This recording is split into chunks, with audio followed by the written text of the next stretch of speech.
Hello everyone, we're the South Dakota State University Senior Design Seed Pod Manufacturing Team. I'm Zahra Al-Zawad. I'm Ben Goodroad. Grant Hondel. I am Nathan Schaub.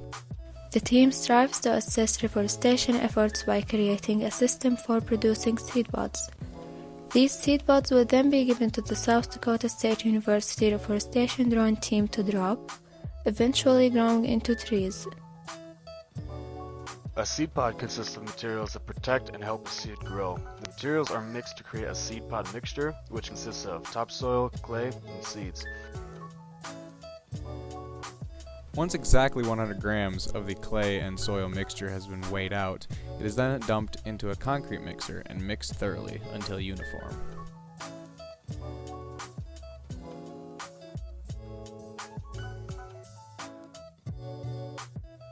Occasionally, tumbling media can be added to ensure the mixture receives adequate mixing.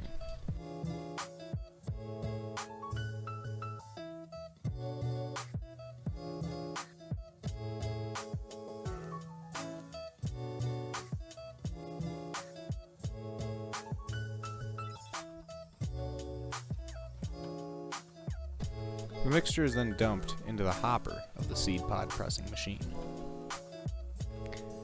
A pre-made 3D printed alignment tool can be used to line up the press and ensure proper alignment.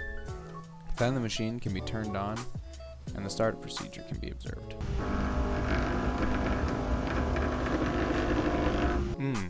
That's nice. Once the molds are filled by gravity from the hopper, the press will come down and compact the clay-soil mixture, forming a puck.